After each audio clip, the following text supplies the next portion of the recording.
Hello दोस्तों, कैसे हैं आप सब। स्वागत है आप सभी का कॉमिक वर्ल्ड 2.0 पर। तो चलिए दोस्तों, आज मैं लेकर आया हूँ आप लोगों के लिए लोकप्रिय लेखक प्रकाश भारती का नॉवेल काली डायरी अजय सीरीज़। तो चलिए दोस्तों, बिना कोई देरी किए शुरू करते हैं काली डायरी। वह ठीक उसी तरह बैठी थी जैसे कि करीब घंटा भर पहले अजय उसे छोड़ गया था, लेकिन अब उसके चेहरे पर खींच मिश्रित बोरियत भरे भाव नजर आ रहे थे। नीलम उसकी हम पेशा और ठंडर के ऑफिस में उसकी कुलीग थी। जिस इमारत में वह पहले रहती थी वो काफ़ी पुरानी थी। इन दिनों उसे नया रूप देने के लिए वहाँ दिन रात कंस्ट्रक्शन वर्क चल रहा था, इसलिए वहाँ रहने वालों को अस्थायी तौर पर वो इमारत खाली करनी पड़ी थी। संयोगवश अजय के ठीक ऊपर 2 कमरों वाला फ्लैट खाली पड़ा था। उसने 3 महीने के लिए वो फ्लैट नीलम को किराए पर दिला दिया था। इस तरह नीलम आजकल पार्क स्ट्रीट पर स्थित उसी 7 मंजिला इमारत के 5वें खंड पर रह रही थी। उस दिन इतवार था। अजय और नीलम ने अपने एक अन्य सहकर्मी की शादी में जाना था। करीब घंटा भर पहले नीलम पूछने आई थी कि किस वक्त चलने का प्रोग्राम है। उस वक्त अजय कहीं जाने के लिए तैयार था। नीलम ने प्रश्नात्मक निगाहों से उसे घूरा। कहीं जा रहे हो? हाँ, एक ज़रूरी काम है, अजय ने जवाब दिया। आधा घंटे में लौट आऊँगा। शादी में नहीं चलोगे? ज़रूर चलूँगा, अभी तो काफ़ी वक्त है। हाँ, अभी तो वक्त काफ़ी है, लेकिन तुम्हारा आधा घंटा अगर लंबा हो गया तुम शादी के बाद ही वहाँ पहुँचेंगे। अजय हंसा। ऐसा नहीं होगा, मैं 30 मिनट में ही वापस आ जाऊँगा। प्रॉमिस? प्रॉमिस। ठीक है, तुम जाओ। नीलम ने कहा। मैं यहीं बैठकर तुम्हारा इंतज़ार करूँगी, और एक सोफ़ा चेयर पर बैठ गई। गुड। अजय उसे छेड़ने की नीयत से बोला। मैं खुद भी तुमसे यही कहने वाला था। क्या मतलब? सीधी सी बात है, मेरी गैर मौजूदगी में अगर कोई फ़ोन कॉल आती है तो तुम उसे अटेंड कर लोगी, और अगर कोई मिलने आता है तो उसे चाय पानी पिला दोगी। अजय शरारती ढंग से मुस्कुराया। यानी तुम घर की मालकिन हो? अजय के लहजे से साफ जाहिर था कि घर की मालकिन कहने से उसका वास्तविक आशय घरवाली था। एक पल के लिए नीलम का चेहरा 1000 वाट के बल्ब की भांति चमकने लगा। फिर उसके गालों पर शर्म की लाली छा गई, और फिर वह कृत्रिम रोषपूर्वक बोली, मुझे अपने घर की नौकरानी समझते हो?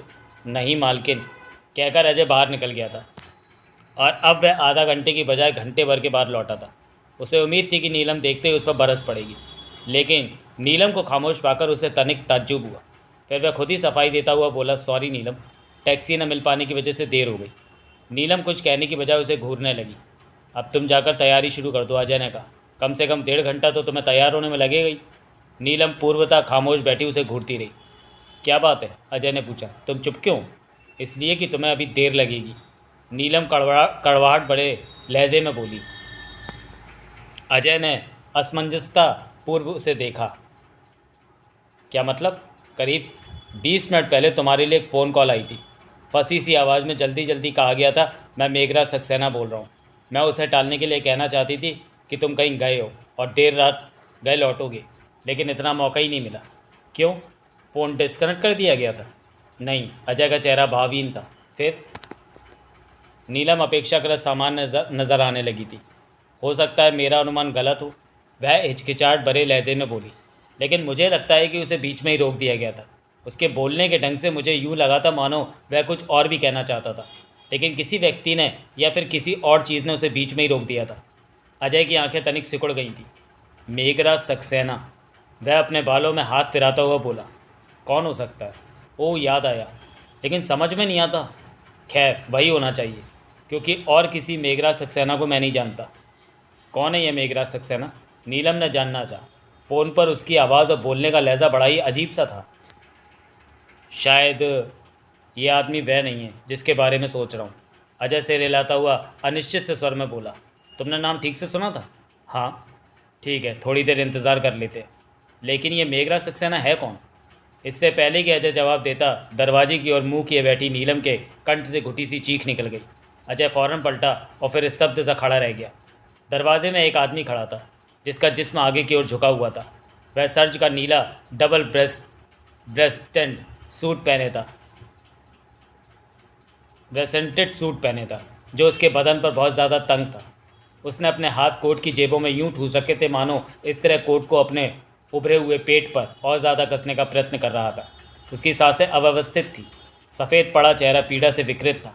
आतंक से फट पड़ रही आंखें सामने कहीं शून्य में अटकी सी प्रतीत होती थी। अजय तेजी से उसकी ओर लपका, तभी आगंतुक का जिस्म लहराया।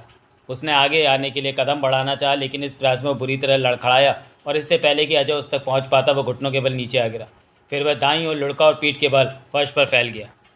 उसके जबड़े बिछे हुए थे और उनके बीच में फंस फंस कर निकलती सांस के साथ मुंह के एक कोने में खून झाग की शक्ल में बाहर आ रहा था। सहसा उसकी पुतलियों में हरकत हुई। उसके होठ फड़फड़ाए और मुंह से अटक अटक कर यूं शब्द बाहर आने लगे मानो उन्हीं के लिए अब तक उसने अपनी जिस्मानी और दिमागी ताकत को किसी प्रकार बचाए रखा था। व न ची न सके सब कुछ काली डायरी, उसने कहा। फिर उसकी गर्दन एक ओर लुढ़क गई और पुतलियाँ स्थिर हो गई। उसकी आंखों में जीवन ज्योति बुझ चुकी थी। किसी गावटी की भांति पलके झपकाते खड़े अजय को एकाएक वास्तविकता का आभास हुआ और वह मृतक की लाश के ऊपर झुक गया। उसने नीले कोट के बटन खोल दिए। कोट के नीचे उसी रंगों कपड़े की बास्केट थी। वो इतनी तंग थी कि जिस्म के साथ चिपकी हुई सी लगती थी।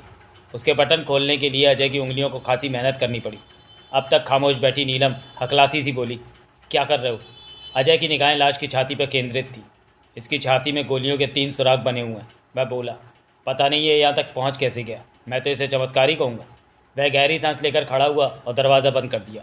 अजय, नीलम ने उत्तेजित स्वर में पूछा, ये मेघराज सक्सेना है, वही आदमी जिसने फ़ोन किया था? अजय ने गौर से मृतक को देखा। उसके मजबूत नज़र आने वाले चेहरे पर झुर्रियाँ पड़ी हुई थीं। लगता तो वही है, वह बोला, लेकिन मैं यकीनी तौर पर नहीं कह सकता। क्यों? मेघराज को मैंने करीब 8 साल से नहीं देखा था। अगर ये वही है तो मैं कहूँगा कि यह अरसा इस पर बड़ा मुश्किल गुजरा है। नीलम समझ चुकी थी कि शादी में जाने का प्रोग्राम खुद ब खुद कैंसिल हो गया था, लेकिन अब इसका ज़रा भी खेद उसे नहीं था। उसके अंदर का प्रेस रिपोर्टर धीरे धीरे सजग होने लगा था। ये सब कैसे हुआ हो सकता है अजय? इसका कोई जवाब मेरे पास नहीं है। नीलम उठकर उसके पास आ खड़ी हुई। इसके लिए कुछ करते क्यों नहीं? इसे यहीं पड़ा रहने दोगे? हाँ, क्यों? अजय के चेहरे पर विचारपूर्ण भाव थे। बेहतर होगा कि क्या और क्यों के चक्कर में पड़ने की बजाय तुम अपने फ्लैट में जाकर तैयार हो और शादी में चली जाओ। मैं तो जा नहीं सकता। शादी में तो मैं भी नहीं जाऊंगी, नीलम ने दृढ़ स्वर में कहा। फिर पूछा, इसके लिए डॉक्टर नहीं बुलाओगे? अजय ने उसे हैरानी से देखा। तुम समझती हो इसके लिए डॉक्टर की ज़रूरत है? नीलम ने मृत पड़े आदमी को गौर से देखा। ये मर चुका है? हाँ, अब इसके लिए कोई डॉक्टर कुछ नहीं कर सकता। अब तुम क्या करना चाहते हो? इसने मरने से पहले अटक अटक कर कहा था, वे नहीं छीन सके काली डायरी। मैं जानना चाहता हूँ कि इसके उन शब्दों का क्या अर्थ है। वे लोग कौन हैं? वे क्या नहीं छीन सके? काली डायरी का क्या चक्कर है? ये मुझसे क्यों मिलना चाहता था और इसे मेरे पास आते वक्त ही क्यों शूट किया गया? इसका हत्यारा भी शहर में ही होगा। क्या पुलिस को इत्तला करना ठीक नहीं रहेगा? पुलिस को इत्तला देनी पड़ेगी, लेकिन अभी नहीं, अजय शांत स्वर में बोला। ये बिन बुलाई मुसीबत खामा मेरे गले पड़ गई है। इससे मैं अपने ढंग से निपटूंगा। पुलिस बनाने से पहले मुझे कहानी गढ़नी पड़ेगी, एक ऐसी कहानी जिसे उन लोगों को सुनाया जाए तो वे उस पर यकीन कर ही लें। मेरा इसमें क्या रोल रहेगा? तुम्हें इन्वॉल्व करना मैं नहीं चाहता, लेकिन पुलिस को फ़ौरन इत्तला न देकर मैं तो खुद ही इन्वॉल्व हो चुकी हूँ। क्या कर? नीलम ने पूछा। बताओ मुझे क्या करना है। अभी तुम आराम से बैठो, वक्त आने पर बता दूंगा। नीलम पुनः सोफ़ा चेयर पर जा बैठी। अजय लाश के पास बैठकर उसकी जेबों की तलाशी लेने लगा। कोट की भीतरी जेबों और पैंट की जेबों से मिली चीज़ों को उसने कारपेट पर रख दिया। फिर एक एक करके बारीकी से उनकी जांच करने लगा। रेजगारी, कीरिंग और ऐसी ही दूसरी मामूली चीज़ों को उसने वापस उन्हीं जेबों में रख दिया जिनसे वे निकाली थी। अंत में उसने चमड़े का घिसा हुआ बदरंग और पुराना पर्स उठाया। उसमें 2321 रुपये के अलावा कुछ कागजात थे। रुपयों को वापस रखकर उसने कागजात को खोलकर उनका अध्ययन किया। फिर कागजात को उसी तरह पर्स में रखकर पर्स कोट की भीतरी दाई जेब में रख दिया। पता चला ये कौन है? नीलम ने पूछा। अगर किसी ने मेघराज सक्सेना का पर्स इसकी जेब में नहीं रख दिया था तो ये मेघराज सक्सेना ही है, अजय ने जवाब दिया। लेकिन ये पता नहीं चला कि इसके कहने के मुताबिक वो क्या चीज़ थी जिसे वे लोग नहीं छीन सके। उसने पुनः मेघराज की लाश को गौर से देखा। उसके दोनों हाथ अभी भी कोट की जेबों में ठुसे हुए थे। अजय ने उसका दायां हाथ निकाला, हाथ खाली था। कोट की वो जेब भी खाली थी, लेकिन दूसरा हाथ बाहर निकालते ही अजय की आंखें चमक उठी। मुट्ठी की शक्ल में विजय बाएं हाथ में एक कागज़ दबा हुआ था। अजय ने एक एक करके उसकी उंगलियां सीधी करके मुट्ठी खोली और कागज़ निकाल लिया।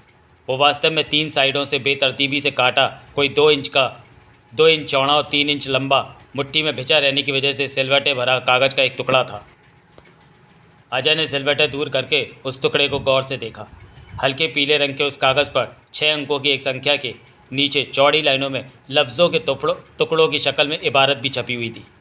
लेकिन ना तो अजय को उस अधूरी इबारत का मतलब समझ आ सका और ना ही ये कि वो टुकड़ा वास्तव में किस पूरे कागज़ का हिस्सा था। ये क्या अजय? नीलम ने उत्सुकतापूर्वक पूछा। पता नहीं, लेकिन मैं यकीनी तौर पर कह सकता हूँ कि ये वही चीज़ है जिसे वे मेघराज से नहीं छीन सके। अजय ने खड़े होकर वो कागज़ अपनी जेब में डाल लिया, फिर नीलम के पास पहुँचा। अब तुम ध्यान से अपना रोल समझ लो, मैं जा रहा हूँ। मेरे बाहर निकलते ही तुम पुलिस हेडक्वार्टर्स फ़ोन करोगी। अपने स्वर को उत्तेजित बनाते हुए तुमने कहना है कि अभी अभी एक आदमी यहाँ आया और दरवाजे में घुसते ही नीचे गिरकर मर गया। तुम नहीं जानती कि मैं कहाँ गया हूँ, लेकिन मुझसे पूछा जाएगा कि तुम्हारी गैर मौजूदगी में मैं तुम्हारे फ्लैट में क्या कर रही थी। हम दोनों ने शादी में जाना था, तुम मेरे लौटने का इंतज़ार कर रही थी। अजय लापरवाही से बोला। जब तुम इस इमारत में नहीं रहती थी तब भी तुम्हें पता होता था कि मैं फ़्लैट की स्पेयर चाबी कहाँ रखता हूँ। वैसे मैं समझता हूँ पुलिस विभाग में अभी किसी को जानकारी नहीं है कि तुम इसी इमारत में रहती हो। ठीक, मैं निपट लूँगी, नीलम ने कहा। लेकिन तुम जा कहाँ रहे हो? बाहर। अजय दरवाजे की ओर बढ़ा, फिर रुक गया। मेघराज सक्सेना के फ़ोन के बारे में भी बता देना, लेकिन भूल से भी ऐसा कुछ मत कह बैठना जिससे किसी को ज़रा भी शक हो जाए कि जब मेघराज आया तो मैं भी यहीं मौजूद था। नीलम ने सहमति सूचक सा हिलाया। और कुछ? हाँ, तुम नहीं जानते कि मृतक कौन था या कहाँ से और क्यों आया था। ठीक है, अजय मुस्कुराया। झूठ झूठ इस ढंग से बोलना कि सुनने वालों को 100% यकीन आ जाए। नीलम मुस्कुराई। फिक्र मत करो, ऐसे ही करूँगी। Wish you good luck. Ajay पुनः जाने के लिए बढ़ा ही था कि टेलीफोन की घंटी बजने लगी। वह फ़ौरन रुक गया। नीलम उठी और कोने में रखे फ़ोन का रिसीवर उठा लिया। यस, वह माउथ पीस में बोली, फिर दूसरी ओर से जो कहा गया उसे सुनकर माउथ पीस पर हाथ रखकर अजय की ओर देखा। वॉचमैन का फ़ोन है, तुमसे एक लड़की मिलने आई है। अजय ने सिर हिलाकर इनकार कर दिया। उससे कह दो वह कहती है उसे मेघराज सक्सेना ने भेजा है। अजय की आंखें सिकुड़ गईं। तब तो उससे मिलना ही पड़ेगा। वॉचमैन से कहो कि 5-7 मिनट रुके, रखने के बाद उसे तुम्हारे फ्लैट में भेज दे। उससे वहीं मिला जा सकता है। तुम्हारा फ्लैट लॉक्ड है। नहीं। अजय के चेहरे पर गहन विचारपूर्ण भाव थे। उसने मनी मन कुछ तय किया और मेघराज की लाश के पास जाकर उसके पर्स से 2000 रुपये निकालकर बाकी रुपए वापस रख दिए। तुमने ये रुपए क्यों निकाल लिए? खर्च के लिए। आखिर इस बखेड़े से निपटने में खर्चा तो हो गई। रुपए की ज़रूरत जीवित लोगों को होती है, किसी मुर्दे को नहीं। अजय ने लापरवाही से कहा। फिर गंभीरतापूर्वक बोला, मेरे जाते ही तो वही सब करना जो मैंने कहा है, लेकिन लड़की का कोई जिक्र मत करना। अजय जल्दी से बाहर निकला। दरवाज़ा खुला छोड़कर कॉरिडोर से गुजरा और सीढ़ियों द्वारा 5वें खंड पर जा पहुंचा। नीलम के फ्लैट का दरवाज़ा खोलकर भीतर दाखिल हुआ। अपना कोट उतार कर सोफे पर डाल दिया। पश्चिम की ओर खुलने वाली खिड़की खोलते ही ढलते सूरज की किरणें कमरे को प्रकाशित करने लगी। किचन में जाकर रेफ्रिजरेटर से विस्की की बोतल निकालकर अजय ने एक ड्रिंक बनाया। गिलास सहित वापस लौटकर वह सोफे पर आ बैठा और एक सिगरेट सुलगा ली।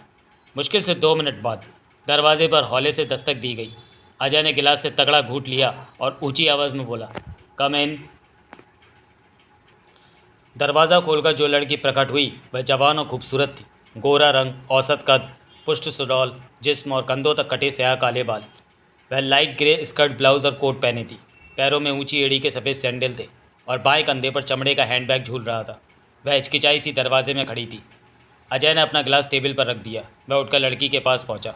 लड़की को होठों पर हल्की मुस्कुराहट थी, लेकिन उसकी बड़ी बड़ी आंखों में भय झलक रहा था। आइए, अजय बोला। लड़की कमरे में आ गई। अजय दरवाज़ा बंद करके उसकी ओर पलटा। आप मुझसे मिलना चाहती थी? आगंतुका ने लंबी पलकें झपकाई। आप मिस्टर अजय कुमार हैं? उसने पूछा। उसके सर में संदेह का हल्का सा पुट था। अजय मुस्कुराया। हाँ। ठंडर के प्रेस रिपोर्टर? हाँ। आपको शक है? आगंतुका परे हट गई। नहीं। वह ड्राइंग रूम में निगाहें दौड़ाती हुई बोली। फिर क्यों पूछ रही हो? आगंतुका तनिक मुस्कुराई। मैंने सोचा भी नहीं था। वह हिचकिचाती सी बोली कि आप इस कदर जवान और हैंडसम होंगे। यानी मुझे देखकर निराशा हो रही है? आगंतुका ने जवाब नहीं दिया। बेडरूम के खुले दरवाजे से भीतर झांकती हुई वह खुली खिड़की के पास जा खड़ी हुई। अजय उसका आशय समझ गया। अगर आप समझती हैं यहाँ हम दोनों के अलावा कोई और भी है तो इसे दिमाग से निकाल दीजिए, उसने कहा। फिर झूठ का सहारा लेकर बोला, मेरी पत्नी बाहर गई हुई है, इस वक्त हम बिल्कुल अकेले हैं। आगंतुका धीरे धीरे पलटी। उसने अपनी हथेलियाँ खिड़की की चौखट पर टिका ली। सूरज की रोशनी में उसके काले चमकीले बाल और ज़्यादा चमकने लगे थे। उसकी आंखें तनिक सिकुड़ गई थीं और होंठ हल्की सी मुस्कुराहट की मुद्रा में खिंच गए। मैं नहीं जानती थी कि आप शादीशुदा हैं, इसलिए तो मैंने जल्दी बता दिया, कहकर अजय टेबल के पास पहुंचा और अपना गिलास उठा लिया। ड्रिंक लेंगी आप? आगंतुका के होठों से मुस्कुराहट गायब हो गई। नो थैंक यू, वह बोली। मेरा नाम मोना मैसी है।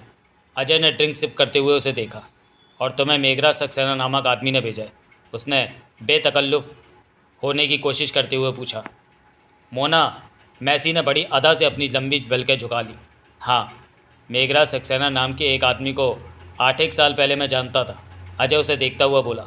और उस वक्त कोई अच्छा आदमी वह नहीं था। मैंने तो सोचा तक नहीं था कि तुम जैसी लड़की भी कोई वास्ता उससे रख सकती है। मोना पूर्ववत निगाहें नीचे किए खड़ी रही। मैं समझती हूँ, वह धीमी आवाज़ में बोली, वह वही आदमी होना चाहिए। उन दिनों वह प्राइवेट डिटेक्टिव हुआ करता था, अभी भी है, उतना ही बदनाम और घटिया। मोना ने जवाब नहीं दिया। तुम मेरे पास किस लिए आई हो? अजय ने सीधा सवाल किया। सक्सेना ने आपके पास आने की सलाह दी थी। उसका कहना था कि विराट नगर में आपसे ज़्यादा सही और भरोसेमंद मददगार और कोई दूसरा नहीं मिल सकता। सक्सेना से तुम्हारी मुलाकात कब हुई थी? आज। कहाँ? इसी शहर में। सुबह अचानक ही मिल गया था। तुम उसे कैसे जानती हो? मोना ने निगाहें उठाकर उसे देखा। मैं उसे कोई खास नहीं जानती। विशालगढ़ में ही 2-3 बार मुलाकात हुई थी, उसने कहा और हाथ मलती हुई तनिक से आगे आ गई। मैं इस शहर में बिल्कुल अकेली हूँ। मेरा हर पल दहशत में गुजर रहा है। आपको मेरी बात सुननी होगी, मेरी मदद करनी होगी। अब मुझे सिर्फ आपका ही सहारा है। तुम्हारी बात मैं ज़रूर सुनूंगा, अजय उसे आश्वासन देता हुआ बोला, और गौर से सुनूंगा। उसने मोना की बाह पकड़ी और उसे कुर्सी के पास ले गया। आराम से बैठकर सुनाओ। मोना ने कुर्सी पर बैठकर अपनी एक टांग दूसरी पर रख ली। शुरू हो जाओ, अजय उसके सामने बैठता हुआ बोला। मेरी बात सुनने में आपको अजीब लगेगी, लेकिन मेरी आपसे गुजारिश है कि पूरी बात सुने बगैर कोई नतीजा मत निकालना। मोना आगे झुककर याचनापूर्वक बोली। मैं एक अरसे से इस बात को अपने अंदर दबाए हुए हूँ, लेकिन अब और ज़्यादा घुटन बर्दाश्त नहीं कर सकती। उसने गहरी सांस ली। मेरी बदकिस्मती है कि मेरा अपना कोई नहीं है, और इस खौफनाक मुसीबत से मैं अकेले नहीं निपट सकती। अजय ने प्लेयर्स गोल्ड लीफ का एक सिगरेट सुलगा लिया। तुम्हारी बातों से लगता है बड़ा ही दिलचस्प कोई किस्सा सुनाने वाली हो। मोना ने चौंक कर उसकी ओर देखा। किस्सा? हाँ। मोना के चेहरे पर विवशतापूर्ण भाव उत्पन्न हो गए। मैं कोई किस्सा सुनाने या नहीं आई हूँ, वह बोली। मैंने सुना है आपको खतरों से खेलने का शौक़ है, और मुसीबत ज़दा औरतों की मदद करने से आप कभी इनकार नहीं करते। अजय मुस्कुराया। यानी तुम्हारी निगाहों में मैं मॉडर्न हातिम ताई हूँ? मोना ने जवाब नहीं दिया। अपनी गोद में रखे उसके हाथों में हल्का सा कंपन था। उसका स्कर्ट घुटनों के ऊपर खिसक गया था, लेकिन वह गौर से अजय को देख रही थी। इस तरफ उसका कोई ध्यान नहीं था। तुम जो भी सुनाना चाहती हो सुनाओ, अजय ने उसे टोका। कुछ भी सुनाने से पहले मैं आपसे एक वादा लेना चाहती हूँ। कैसा वादा? आप मेरी बातों को सिर्फ अपने तक ही रखेंगे। अजय ने अब उसे थोड़ा झटका देना मुनासिब समझा। देखिए मिस, वह मुंह बनाता हुआ बोला, अगर मुझ पर एतबार नहीं है तो आप तशरीफ़ ले जा सकती हैं। मोना के चेहरे पर तनाव पैदा हो गया। उसने होठ काटते हुए निगाहें झुका ली। शायद मेरी बातें आपको बेवकूफ़ाना लग रही हैं। वह अपना स्कर्ट घुटनों पर से नीचे खिसकाने के बाद तलख लहजे में बोली, लेकिन आप नहीं जानते कि कल मैंने खुदकुशी करने की भी कोशिश की थी। अचानक वह कांप गई सी प्रतीत हुई, क्योंकि मैं पूरी तरह नाउमीद हो चुकी थी। फिर मेरी मुलाकात सक्सेना से हुई। उसने मुझे आपके बारे में बताया, और एक बार फिर उम्मीद लगाने का पागलपन कर बैठी। इस तरह भूमिका बांधने से कुछ नहीं होने वाला। अजय शुष्क स्वर में बोला। तुम गोल मोल बातों में खामखा वक्त ज़ाया कर रही हो। बेहतर होगा कि सीधी और साफ बातें करो। मोना के चेहरे पर एक पल के लिए क्रोधपूर्ण भाव उत्पन्न हुए, फिर लुप्त हो गए। मेरे साथ परेशानी यह है कि सीधे और साफ ढंग से सोच ही नहीं पा रही हूँ। आप मुझे एक ड्रिंक देंगे? श्योर। अजय उठकर किचन में पहुंचा, एक गिलास में विस्की का जाम बनाया और जाम सहित वापस ड्राइंग रूम में आया।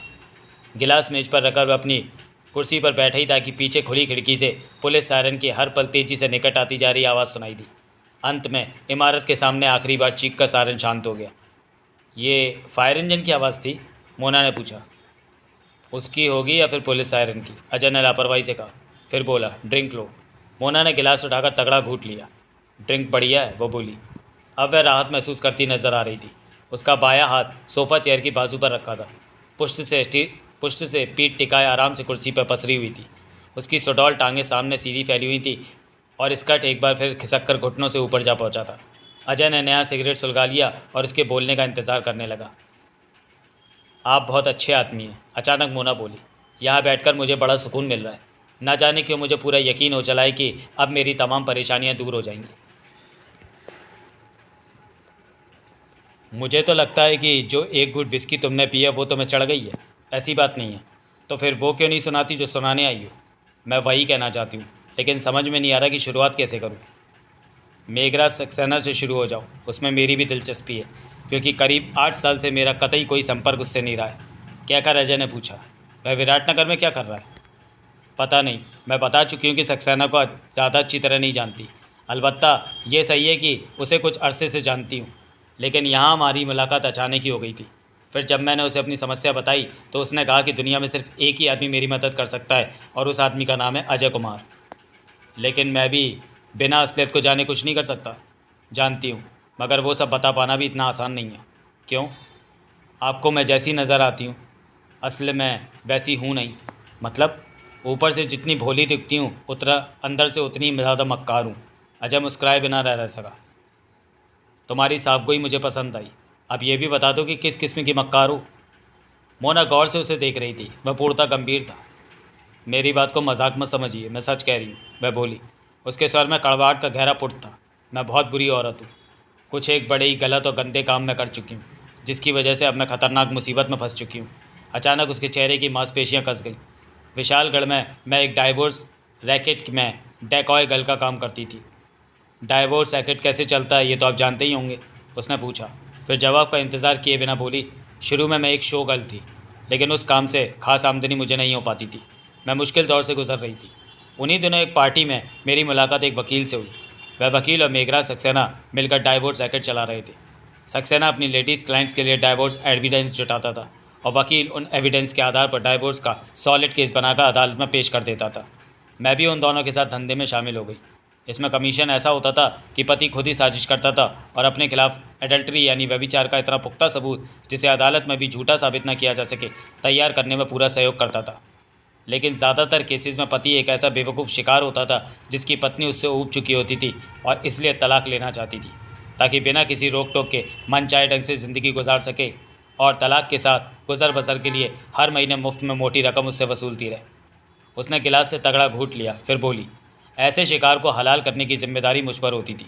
मैं उसे पहले लुभाती, फिर बड़ी सफाई से फंसाकर पहले ही से निश्चित किए ठिकाने पर ले जाती थी। वहाँ पहले से ही एक फ़ोटोग्राफर छिपा रहता था। मैं शिकार को अपने साथ हम बिस्तर होने के लिए तैयार करती थी। फिर जैसे ही वह शुरू होने वाला होता, फ़ोटो खींच ली जाती और फिर पहले से ही तैयार उसकी पत्नी भी मौके पर पहुंचकर हमें रंगे हाथों पकड़ लेती थी। बेडरूम में ये नाटक करने के लिए मुझे हर बार खासी रकम बतौर कमीशन मिलती थी और अगर अदालत में गवाही देने की नौबत आती तो उसका पैसा अलग से मिलता था। बस करो, अजय उसे टोकता हुआ बोला। पूरा खाका खींचने की ज़रूरत नहीं है। मैं जानता हूँ सक्सेना कितना गंदा और कमीना आदमी हुआ करता था। आगे बोलो, क्या हुआ? करीब 2 महीने पहले मुझे एक नए शिकार से मिलवाया गया। उस आदमी का नाम खैर छोड़ो, लेकिन आपको हर एक बात की जानकारी होनी चाहिए। उसका नाम विजय मोहन है। वह इतना अच्छा आदमी है कि पहली मुलाकात में मैं उससे बहुत ज़्यादा प्रभावित हो गई थी। मैं समझ नहीं सकी कि इतने अच्छे आदमी को कोई औरत तलाक क्यों देना चाहती थी। मेरी निगाहों में उसकी पत्नी पागल थी, जो एक अच्छे पति को ज़बरन अपने हाथ से गंवा रही थी। मोना सीधी तनी बैठी थी और जल्दी जल्दी बोल रही थी। खैर, हुआ ये कि विजय मोहन का शिकार करने के चक्कर में मैं खुद ही उसकी शिकार हो गई, यानी मैं उसे दिल दे बैठी थी। कितनी अजीब बात है, मैं जो एक पेशेवर डेकॉय गर्ल थी अपने ही शिकार की मोहब्बत में गिरफ्तार हो गई। लेकिन ये बात उतनी अजीब नहीं है जितनी कि सुनने में लगती है। इससे भी बड़ी बात यह है कि विजय मोहन भी मुझसे उतनी शिद्दत से प्यार करने लगा था और यही बात मेरे लिए बड़ी ख़तरनाक मुसीबत बनकर रह गई। मुझे हरगिज़ ऐसा नहीं करना चाहिए था, लेकिन जो होना होता है वो होकर ही रहता है। वह तनिक रुकी और फिर बोली, विजय मोहन शादीशुदा है, लेकिन उसकी पत्नी एक ऐसी औरत है जो उस जैसे अच्छे आदमी के पत्नी बनने के काबिल नहीं है। विजय मोहन के पास सब कुछ है, सेहत, बिजनेस, कोठी, कार, बैंक बैलेंस वगैरह। पता नहीं उसकी पत्नी को क्या चाहिए था। वह पुनः तनिक रुकने के बाद बोली, ना जाने क्यों मैं उस खुशफहमी का शिकार हो गई कि मैं उसके लिए एक अच्छी पत्नी साबित हो सकती थी, लेकिन ये बात मैंने कभी जाहिर नहीं की थी। मैंने उसके साथ भी वही किया जो अपने दूसरे शिकारों के साथ किया करती थी। अलबत्ता थोड़ी ढील देकर उसके मामले को लंबा ज़रूर खींच दिया था। खैर, फिर वह एक रात मेरे अपार्टमेंट में आया और ठीक वक्त जब हम नग्नावस्था में एक दूसरे की बाहों में बंधे थे। योजना के अनुसार फ़ोटो खींची और फिर सक्सेना और विजय मोहन की पत्नी ने वहां आकर रंगे हाथों पकड़ लिया। विजय मोहन की पत्नी ने काफ़ी हाय तौबा मचाई और अपने पति को खूब जलील किया, लेकिन विजय मोहन पूरी तरह शांत रहा। अंत में उसकी पत्नी धमकी देकर चली गई कि उसके साथ नहीं रहेगी, उससे तलाक ले लेगी। विजय मोहन इस घटना से परेशान तो हुआ, लेकिन मुझ पर ज़रा भी शक नहीं किया। उल्टा मुझे बदनामी से बचाने के लिए फ़िक्रमंद हो गया। वह नहीं चाहता था कि तलाक के झमेले में मुझ पर कीचड़ उछाला जाए। बदनामी, उसे मुझ पेशेवर औरत की बदनामी की फ़िक्र थी। वह मुझ पर कीचड़ नहीं उछाला जाने देना चाहता था, जबकि मैं अपने आप में गंदगी का एक बड़ा ढेर थी। सोचकर हंसी आती थी, लेकिन मैं हंस नहीं सकी, क्योंकि मेरे मामले में वो पूरी तरह संजीदा था। उसने मुझसे वादा किया कि अपनी पत्नी से तलाक लेने के बाद मेरे साथ शादी कर लेगा, और तुमने यकीन कर लिया। बेशक, यकीन ना करने की कोई वजह ही नहीं थी। यानी तुम भी शादी के लिए रजामंद हो गई। हाँ, मैंने और क्या कहना था। क्या मैं उसे सच्चाई बता दी थी? वह मुझे दिलो जान से चाहता था। मुझ पर बड़ा भरोसा था उसे। उसके दिल को कोई ठेस पहुंचाने के बारे में मैं सोच भी नहीं सकती थी। इसलिए मैंने असलियत को छुपाए रखना ही बेहतर समझा। लेकिन तुम जानती थी कि तुम एक पेशेवर डेकॉय गर्ल हो। जो कुछ उसके साथ किया और भी बहुतों के साथ वैसे ही कर चुकी हो। फिर तुम्हें यह कैसे यकीन हो गया कि तुम्हारी असलियत उससे छिपी रह सकेगी? क्योंकि विजय मोहन आमतौर पर अपने तक ही सीमित रहने वाला आदमी है। उसका सोशल सर्कस भी खास नहीं है। अजय को उसकी दलील में दम नज़र नहीं आया, लेकिन उसने बहस नहीं की। तुम्हारा कहने का मतलब है तुम्हें यकीन था कि उसे असलियत का पता नहीं चल सकेगा? हाँ। फिर क्या हुआ? मोना ने कुछ कहने के लिए मुंह खोला, लेकिन अचानक उसके होठ कांपे, गला रूंग गया और आंखों में आंसू छलक आए। अजय ने इत्मीनान से अपना गिलास खाली किया। ड्रिंक ख़त्म करो, वो बोला। तुम्हें एक और ड्रिंक की ज़रूरत है। मोना कई पल भीगी आंखों से उसे देखती रही, फिर आंसू पहुँचकर अपना गिलास उठा लिया। अजय उठा और किचन से विस्की की बोतल और पानी ले आया। मोना ने खाली गिलास नीचे रखकर मुस्कुराने की कोशिश करते हुए उसे देखा। मैंने आपको सच्चाई बता दी है, उसने पूछा। बताइए, आपकी क्या राय है? किस बारे में? ड्रिंक बनाते अजय ने पूछा।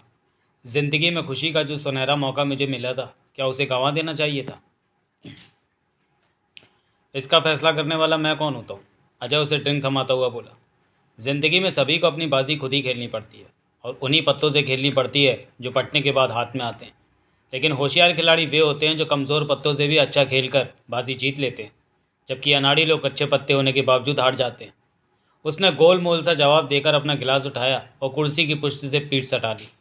तुमने अपनी खौफनाक मुसीबत के बारे में कुछ नहीं बताया।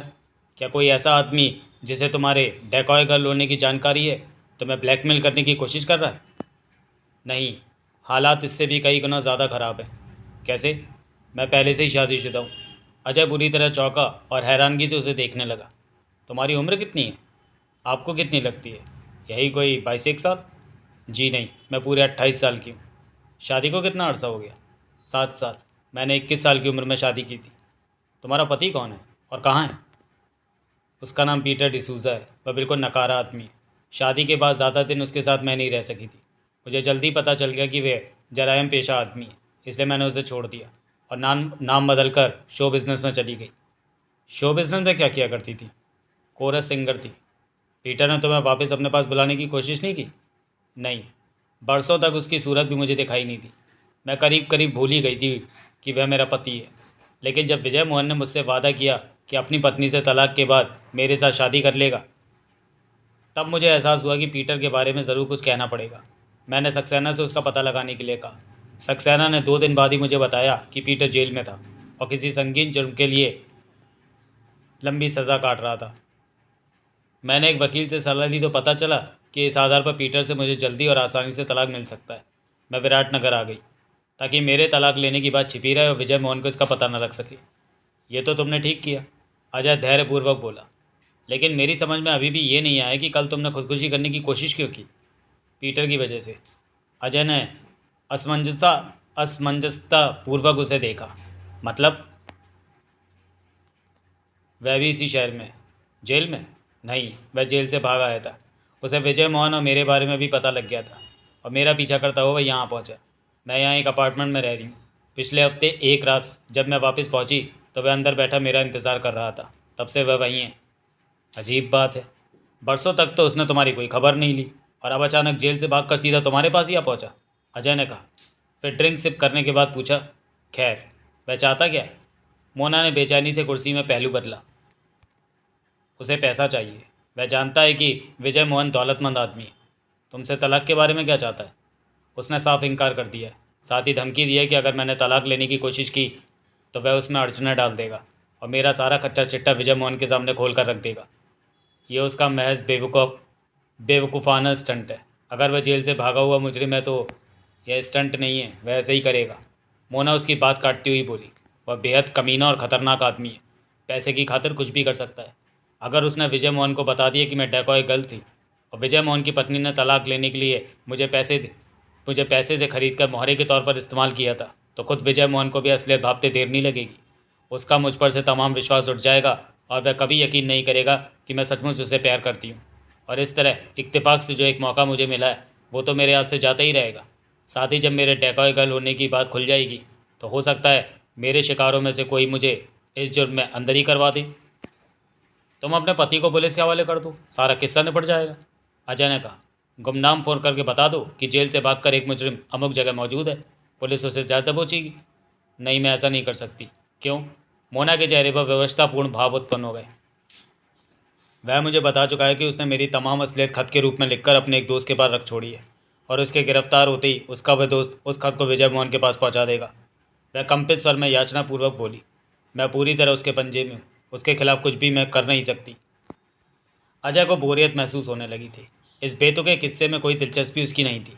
वह मोना से मुलाकात के लिए सिर्फ इसलिए तैयार हो गया था कि उससे मिलने पर शायद ऐसी कोई बात सामने आ जाए जिससे मेघराज सक्सेना की हत्या की वजह के बारे में जानकारी हासिल हो सके, लेकिन ऐसा कुछ होने का कोई आसार उसे नज़र नहीं आ रहा था।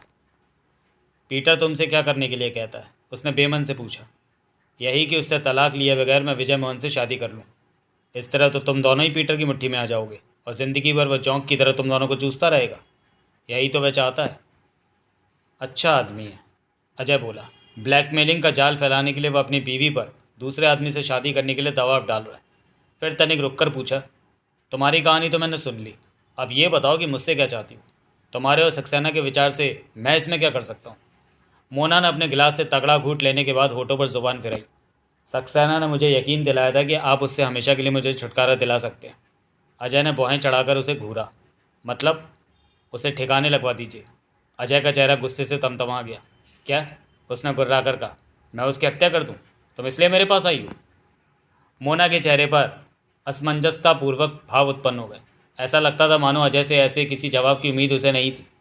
अजीब बात है, आप नाराज़ हो रहे हैं, वह बोली, जबकि सक्सेना ने तो कहा था कि आप आसानी से ऐसा कर सकते हैं।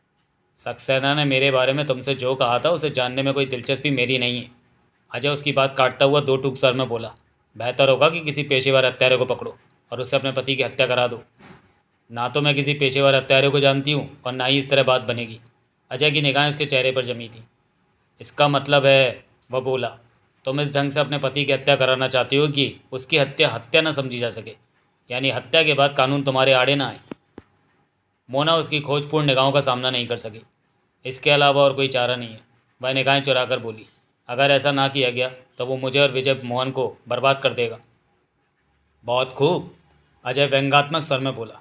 यानी तुम उस आदमी को जो कानूनन तुम्हारा पति है अपने रास्ते से इसलिए हटा देना चाहती हो ताकि तुम एक दूसरे आदमी के साथ बनकर ज़िंदगी भर उसकी दौलत पर ऐश कर सको। वाह, जवाब नहीं है तुम्हारा। मोना ने सर उठाकर उसे घूरा। हाँ, मैं यही चाहती हूँ, वह तीव्र स्वर में बोली। साफ साफ बताओ, तुम ऐसा करोगे या नहीं? मुझे बताया गया है कि तुम खराफाती किस्म के आदमी हो। कानून की मदद करने की आड़ में कानून तोड़ते रहना तुम्हारा मनपसंद शगल है। अजय ने मनी मन कुछ सोचा, फिर मुस्कुरा दिया। मेरे बारे में तुम्हें इतनी जानकारी है तो ये भी जानती होगी कि हर काम में मैं अपनी जाति फ़ायदा पहले सोचता हूँ। अब सवाल यह है कि जो काम तुम मुझसे कराना चाहती हो उससे मुझे क्या हासिल होगा? तुम्हें पैसा मिलेगा, मोना उत्साहित स्वर में बोली। कितना? मोना ने अपना चमड़े का बड़ा सा बैग खोला। उसने हाथ डालकर 50 रुपये के नोटों की एक गड्डी बाहर निकाली। अभी मेरे पास सिर्फ 50,000 है, वह बोली। इन्हें तुम बतौर एडवांस रख सकते हो, बाद में विजय मोहन से लेकर और रकम तुम्हें दे दूंगी। बाद में कब? विजय मोहन से शादी करने के बाद। कुल कितना दोगी? 20,000। अजय ने सिर हिलाकर इनकार कर दिया। फिलहाल यह 5,000 भी अपने पास ही रखो। मोना चकराई। क्यों? मुझे एडवांस नहीं चाहिए। अजय उठा और उसकी ओर से पीट करके खिड़की के पास जाकर खड़ा हुआ। सूरज छिपने के बाद शाम का धुंधलका फैलना आरंभ हो चुका था। कुछ देर उसी तरह खड़ा रहने के बाद वह मोना की ओर पलटा तो उसे निराश भाव से अपनी ओर देखती पाया। अपना एड्रेस छोड़ जाओ, वह बोला। पहले मैं थोड़ी चेकिंग करूँगा। मोना की आंखें सिकुड़ गईं। चेकिंग? हाँ, ये बातें तुम्हारी समझ में नहीं आएंगी। मैं समझना भी नहीं चाहती। मुझे सिर्फ इतना बता दो कि मेरा काम हो जाएगा। अभी ऐसा कोई वादा मैं नहीं कर सकता, लेकिन अपने ढंग से सोचने समझने के बाद जो कुछ मुझसे बन पड़ेगा ज़रूर करूँगा। मोना ने अपने फ्लैट का एड्रेस बता दिया। अजय पता नोट करने के बाद उसके पास पहुँचा। मैं नहीं चाहता कि तुम्हें यहाँ से जाते हुए कोई देखे, वह मोना की बाँह पकड़कर उसे दरवाजे की ओर ले जाता हुआ बोला। सीढ़ियों द्वारा नीचे पहुँचकर पिछले दरवाजे से इमारत से बाहर निकल जाना। मोना ने प्रतिवाद नहीं किया। ठीक है, वह बोली। अजय ने उसकी बाँह छोड़कर दरवाज़ा खोल दिया। मोना बाहर निकलने के बजाय उसकी ओर पलट गई और अपने दोनों हाथ उसके कंधों पर रखकर खोजपूर्ण निगाहों से उसे देखा। मैं जानती हूँ तुम मुझे निराश नहीं करोगे, वह सहज ढंग से बोली। मेरा काम ज़रूर करोगे। पंजों के बल उचककर उसके होठों पर चुंबन अंकित किया और फिर तेज़ी से पलटकर बाहर निकली और सीढ़ियों की ओर बढ़ गई। अजय धीरे धीरे वापस घूमा। मोना जा चुकी थी, लेकिन कमरे में इंटीमेट की गंध अभी भी बसी हुई थी। अजय बाथरूम में शीशे के सामने पहुंचा। होठों पर लगा मोना की लिपस्टिक का दाग छुड़ाकर वापस कमरे में आया। वह चंद पल खड़ा सोचता रहा, फिर दोनों गिलास धोकर किचन में रख के और फिर बाहर निकलकर फ्लैट लॉक किया और कॉरिडोर के सिरे पर बनी सीढ़ियों की ओर बढ़ गया। वह सीढ़ियों द्वारा ग्राउंड फ्लोर पर पहुंचा और पिछले रास्ते से इमारत से बाहर आ गया। फिर पैंट की जेबों में हाथ ठूसे इमारत के प्रवेश द्वार की ओर चल दिया। प्रवेश द्वार के सामने 2 पुलिस जीप और एक एम्बुलेंस मौजूद थी। अजय ने लापरवाही से उन पर निगाह डाली, फिर धीरे धीरे सीटी बजाता हुआ इमारत में दाखिल हो गया। वॉचमैन के केबिन के सामने से गुजरते समय वॉचमैन ने इशारा करके उसका ध्यान आकर्षित करने की कोशिश की, लेकिन अजय उसकी ओर हाथ हिलाकर आगे बढ़ गया। जो ही उसने लिफ्ट में कदम रखा, लिफ्टमैन आगे बढ़कर उसे देखने लगा। अजय बाबू आप? वह हैरानगी भरे लहजे में बोला। अजय मुस्कुराया। हाँ मैं ही हूँ। तुम्हें कोई और नज़र आ रहा हूँ? नहीं। फिर क्या बात है? पुलिस आपको ढूंढ रही है। ये कोई नई बात नहीं है, अजय लापरवाही से बोला। चलो। लिफ्टमैन ने जंगला बंद करके चौथे खंड का बटन दबा दिया। लिफ्ट ऊपर जाने लगी। 4th फ्लोर पर पहुंचकर अजय बाहर निकला और अपने फ्लैट की ओर बढ़ गया। दरवाजे पर बाहर 2 वर्दीधारी पुलिसमैन खड़े थे। क्या बात है? अजय ने उन्हें घूरते हुए पूछा। तुम लोग यहाँ क्या कर रहे हो? उनमें से एक पुलिसमैन अजय का परिचित था। मिस्टर अजय कुमार आ गए हैं, उसने खुले दरवाजे की ओर हाथ दिलाते हुए कहा।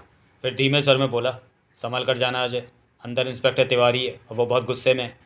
अजय जवाब में उसे आंख मारकर भीतर दाखिल हुआ, लेकिन अंदर कदम रखते ही ठिठक कर रुक गया। वह मेघराज सक्सेना की लाश को, जो कि उसी तरह पड़ी हुई थी जैसे कि वह उसे छोड़कर गया था, यूं ताकने लगा मानो उसे अपनी आंखों पर विश्वास नहीं हो रहा था कि सामने वाकई लाश ही पड़ी हुई थी। इंस्पेक्टर तिवारी को सरासर नज़रअंदाज करके अजय नीलम की ओर बढ़ा, जिसके पास तिवारी के 2 मातहत, एक एसआई और एक हेड कांस्टेबल खड़े थे। ये सब क्या है नीलम? उसने उलझन भरे स्वर में पूछा। मेरे फ्लैट में ये लाश किसकी है? क्या तुमने इसे शूट किया है? आखिर ये सब है क्या? नीलम बेहद परेशान और बौखलाई हुई नजर आ रही थी। उसने बोलने के लिए मुंह खोला, लेकिन उसके होंठ कांप कर रह गए और शब्द मुंह से बाहर नहीं आ सके। इंस्पेक्टर तिवारी अलग खड़ा था। वह ईमानदार और मेहनती पुलिस ऑफिसर था, लेकिन साथ ही बदमिजाज भी था और अजय के काम करने के खुराफाती ढंग की वजह से उसे कतई पसंद नहीं करता था। उसके जबड़े कसे हुए थे और आंखों में कठोरतापूर्ण भाव थे। इन तमाम सवालों के जवाब तुम ही दोगे अजय? अजय ने असमंजसतापूर्वक पलकें झपकाईं। मैं? हाँ तुम, तिवारी कड़े स्वर में बोला। अगर समझते हो कि हत्या करने के बाद थोड़ी देर के लिए गायब होकर पुलिस को गुमराह करने में कामयाब हो जाओगे तो ये तुम्हारी भूल है। इस दफ़ा तुम मेरे हाथों से बच नहीं सकोगे। 1 मिनट इंस्पेक्टर, अजय सामान्य स्वर में बोला। इंस्पेक्टर रविशंकर कहाँ है? आने ही वाला होगा, तिवारी ने बेमन से कहा। जब कॉल पहुंची वो अपने ऑफिस में नहीं था, उसके लिए मैसेज छोड़ दिया गया था। तो फिर आप यहाँ क्या कर रहे हैं? यह इलाका आपके अधिकार क्षेत्र में तो नहीं आता? रविशंकर के मौजूद ना होने की वजह से मुझे आना पड़ा था, लेकिन यहाँ पहुँचने के बाद पता चला कि असल में केस मेरा ही है। अजय की आंखें सिकुड़ गईं। क्या मतलब? तिवारी ने मेघराज की ओर संकेत किया। मुझे इस आदमी की तलाश थी। अजय चकराया। आपको इस आदमी की तलाश थी? किस लिए? इंटेलिजेंस ब्यूरो के लिए। अजय और ज़्यादा चकरा गया। साफ साफ बताइए तिवारी साहब, आखिर किस्सा क्या है? हमें इंटेलिजेंस ब्यूरो के director general mister P.A. Subramaniam का अर्जेंट टेलीग्राम मिला है कि इस आदमी को एक बेहद संगीन मामले की पूछताछ के लिए कस्टडी में ले लिया जाए, तिवारी ने कहा। उसके अधिकारपूर्ण स्वर में गर्व का पुट था। IB का एक स्पेशल ऑफिसर इससे पूछताछ करने के लिए दिल्ली से आ रहा है। अजय के चेहरे पर व्याप्त उलझन भरे भाव और ज़्यादा गहरे हो गए। उसने मेघराज की लाश को यूं देखा मानो उसे पहली बार देख रहा था। आप जानते थे कि वह आदमी यहाँ आकर मरने वाला था? उसने पूछा। नहीं, तिवारी ने जवाब दिया। नीलम के फ़ोन के जवाब में यहाँ पहुँचने पर इसकी तलाशी लेने के बाद ही हमें पता चला कि ये वही आदमी है। लेकिन ये है कौन? अजय ने अधीरतापूर्वक पूछा। यहाँ क्या मरने आया था? और इसे किसने शूट किया था? मैं भी इन सवालों के जवाब जानना चाहता हूँ, तिवारी कड़वाहट भरे लहजे में बोला। हम नीलम से बार बार पूछ चुके हैं, लेकिन इसने अभी तक तसल्ली बख्श जवाब नहीं दिए। अजय ने गहरी सांस ली। ये क्या मुसीबत है नीलम? उसने पूछा। खुलासा तौर पर बताओ ताकि पता चल सके कि इसमें मेरी अपनी पोजीशन क्या है। नीलम अभी भी सहमी सी नजर आ रही थी। मैं सब कुछ बता चुकी हूँ अजय, वह अपने स्वर को सामान्य बनाए रखने की कोशिश करती हुई सी बोली। लेकिन ये लोग मुझ पर यकीन ही नहीं कर रहे। तभी इंस्पेक्टर रविशंकर दल बल सहित भीतर दाखिल हुआ। उसने लाश पर उचटती सी निगाह डाली, फिर फिंगरप्रिंट्स वालों और फोटोग्राफर को आवश्यक निर्देश देने के बाद, शेष व्यक्तियों को बारी बारी से देखने के बाद प्रश्नात्मक निगाहें अजय पर जा टिकी। सूचना मिलते ही मैं सीधा यहाँ चला आया, कहकर उसने पूछा। ये सब क्या है अजय? इस बारे में मैं उतना ही जानता हूँ जितना तुम जानते हो रवि, अजय ने जवाब दिया। मैं भी कुछ देर पहले ही यहाँ पहुँचा हूँ। फिर नीलम की ओर देखा। बताओ नीलम। मैं यहाँ बैठी तुम्हारा इंतज़ार कर रही थी, नीलम ने कहा। अचानक दरवाज़ा खुला और इस आदमी, उसने लाश की ओर इशारा किया, ने भीतर कदम रखा। इसने अपने कोट को बुरी तरह जकड़ रखा था और इसकी हालत बहुत ही खस्ता नज़र आ रही थी। ऐसा लगता था जैसे कोई लाश अपने पैरों पर चलती हुई यहाँ पहुँची थी। फिर इसने अंदर आने के लिए जो ही कदम बढ़ाया, धड़ाम से फर्श पर आ गिरा। मैं उठकर इसके पास पहुंची। इसके कोट और बास्केट के बटन खोले तो छाती में बने सुराख और खून नजर आ गए। मैं समझ गई कि ये मर चुका था। मैंने पुलिस हेडक्वार्टर्स फ़ोन करके इतला दे दी। बस इतना ही काफ़ी है, अजय बोला। अब तुम आराम से बैठो। नीलम एक सोफ़ा चेयर पर बैठ गई। अजय बाकी लोगों की ओर पलट गया। नीलम की काफ़ी बातें मौजूदा असलियत से कतई मेल नहीं खाती। तिवारी रविशंकर से कह रहा था, इस आदमी की छाती में 3 गोलियां लगी हैं और तीनों ही जख्म इतने खतरनाक हैं कि उनमें से कोई भी घातक हो सकता था। मैं नहीं मान सकता कि छाती के इस ढंग से 3 गोलियां खाने के बाद भी कोई आदमी अपने पैरों पर चलकर कहीं पहुंच सकता है। लेकिन यह आदमी इसी हालत में चक्कर चलकर यहाँ पहुंचा था, अजय ने ठोस स्वर में कहा। तिवारी ने भौहें चढ़ाकर उसे घूरा। तुम इतने यकीन के साथ कैसे कह सकते हो? क्योंकि नीलम ने ऐसा कहा है, अजय बोला। और वह झूठ बोलने वाली लड़की नहीं है। ठहरो अजय, रविशंकर ने कहा। फिर तिवारी से पूछा, आपकी मृतक में क्या दिलचस्पी है? इंटेलिजेंस ब्यूरो को पूछताछ के लिए इस आदमी की ज़रूरत थी, तिवारी ने जवाब दिया।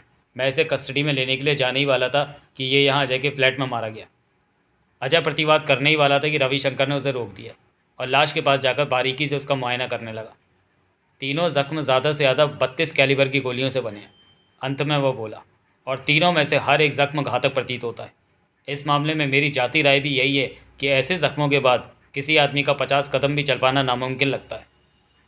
सुन लिया तुमने? तिवारी ने अजय से कहा। फिर उसके जवाब का इंतज़ार किए बगैर बोला, मैं इस इमारत में काम करने वाले दोनों आदमियों से बातें कर चुका हूँ। जब मृतक ऊपर आया था तो ना तो वॉचमैन को और ना ही लिफ्टमैन को उसके जिस्म पर किसी जख्म का कोई चिन्ह नज़र आया था। उन्हें नज़र आ भी नहीं सकता था, अजय बोला। क्यों? तिवारी ने पूछा। इसलिए कि मृतक के कोट पर ना तो कहीं खून लगा है और ना ही उसमें कोई सुराग दिखाई दे रहे हैं, अजय ने लापरवाही से कहा। फिर तनिक रुक कर बोला, मैं ना तो इन मामलों का एक्सपर्ट हूँ और ना ही कोई डायरेक्ट डॉक्टर हूँ। लेकिन ऐसे दर्जनों केस मैंने पढ़े और सुने हैं कि 8-10 गोलियाँ लगने के बाद भी लोग घंटों तक नहीं मरे और सही वक्त पर सही डॉक्टरी उपचार मिलने के बाद बच भी गए और फिर सालों तक जिंदा रहे हैं। आप लोग तो सिर्फ 32 कैलिबर की गोलियों की बात कर रहे हैं, जबकि जंग के मोर्चे पर राइफ़ल की 303 की गोलियां खाकर भी लोग जिंदा बच जाते हैं। फिर उनके इस तरह बच जाने को चमत्कार, उनकी खुशकिस्मती, उन्हें स्ट्रॉन्ग विल पावर वाले वगैरह कहा जाता है। इस केस में भी यकीनन ऐसा ही कुछ हुआ है। लाश की हालत से कम इतना तो जाहिर ही है कि ज़्यादा खून नहीं बहा है। बहुत मुमकिन है तीनों गोलियों ने इसकी छाती में घुसने के बाद जिसमें के उन नाजुक हिस्सों को कोई नुकसान नहीं पहुंचाया, जिन्हें नुकसान पहुंचने से आदमी तुरंत या कुछ एक मिनटों बाद मर जाता है। खैर, असलियत जो भी है, लाश का पोस्टमार्टम होने के बाद सामने आई जाएगी। तब तक इस मामले में जल्दबाजी में कोई नतीजा निकाल बैठना ठीक नहीं होगा। तिवारी और रविशंकर एकाएक कोई जवाब नहीं दे सके। रविशंकर के चेहरे पर व्याप्त भावों से लगता था कि वह अजय की दलील से सहमत था, लेकिन तिवारी की हालत से स्पष्ट था कि अजय की इस दलील का ना तो उसके पास कोई जवाब था और ना ही वह स्वयं को इससे सहमत जाहिर करना चाहता था। आप बताइए तिवारी साहब, अजय ने उसे टोका, कि इस सब से आप क्या साबित करने की कोशिश कर रहे हैं? मैं समझता हूँ, तिवारी नाखुशी भरे लहजे में बोला, तुम मृतक के बारे में काफ़ी कुछ जानते हो, लेकिन जानबूझकर बता नहीं रहे हो। क्यों? इस क्यों का जवाब भी तुम ही बेहतर जानते हो। आप भी कमाल करते हो तिवारी साहब। आपके पहुंचने के बाद मैं यहाँ आया, फिर भी आप समझ रहे हैं कि मैं मृतक के बारे में जानता हूँ। पिछले करीब पौना घंटे के दौरान तुम कहाँ थे? अजय पल भर हिचकिचाया, फिर रविशंकर की ओर पलटकर पूछा, क्या मुझे एलिबी की ज़रूरत है रवि? क्या तुम्हारे पास पिछले पौना घंटे की कोई एलिबी है? रविशंकर ने पूछा। इसका जवाब मैं उस वक्त दूंगा जब आप लोग मुझ पर चार्ज लगाएंगे, अजय ने कहा। फिर कोड़ता हुआ सा बोला, मैंने और नीलम ने अपने एक कुलीग की शादी में जाना था। हमारा वो प्रोग्राम तो चौपट हो ही गया। अब आप मेहरबानी करके इस लाश को जल्दी से यहाँ से उठवा दीजिए। ठहरो, तिवारी कड़े स्वर में बोला। अजय उसकी ओर पलट गया। फरमाइए। पहले तुम्हें लाश की शिनाख्त करनी होगी, अजय ने पलकें झपकाई। मुझे? हाँ तुम्हें। आपके विचार से मैं मृतक को जानता था? क्या तुम नहीं जानते? अजय ने लाश को गौर से देखने का अभिनय किया। सॉरी। चंद क्षणोपरांत वह सर हिलाता हुआ बोला, मैं इसे नहीं जानता। तिवारी के होठों पर कड़वी मुस्कुराहट तैर गई। मुझे तुमसे ऐसे ही जवाब की उम्मीद थी। मतलब ये कि तुम झूठ बोल रहे हो। आप मुझ पर खामखा तोहमत लगा रहे हैं तिवारी साहब। तुम्हारे इनकार करने से असलियत नहीं बदल सकती अजय। कौन सी असलियत? यही कि तुम मृतक को अच्छी तरह जानते थे। 1 मिनट, रविशंकर हस्तक्षेप करता हुआ बोला। आप दोनों की इस बहस से कोई फ़ायदा नहीं होगा। साफ साफ बताइए तिवारी साहब, ताकि मेरे पल्ले भी कुछ पड़ सके। तिवारी ने रविशंकर की ओर देखा। इस आदमी के अजय के फ्लैट में मारे जाने को क्या तुम महज इत्तेफाक समझ रहे हो? मैं कुछ नहीं समझ रहा, रविशंकर खींचता सा बोला। मुझे अभी तक ऐसा कोई सबूत नज़र नहीं आया कि यह आदमी यहीं मारा गया था। फिर तनिक रुक कर पूछा, बस यही कहना था आपने? नहीं, मैंने बहुत कुछ कहना है, तिवारी बोला। मसलन मृतक ने यहाँ आने से कुछ देर पहले अजय को फ़ोन किया था। वह अजय को नहीं जानता था, तो उसने इसे फ़ोन क्यों किया था? अजय ने आश्चर्य प्रदर्शन का सफल अभिनय किया। मुझे फ़ोन किया था? हाँ। आपसे किसने कहा? नीलम ने। तो चलिए दोस्तों, वीडियो को यहीं समाप्त करते हैं और मिलते हैं काली डायरी के दूसरे भाग में अगले वीडियो में। तब तक के लिए धन्यवाद।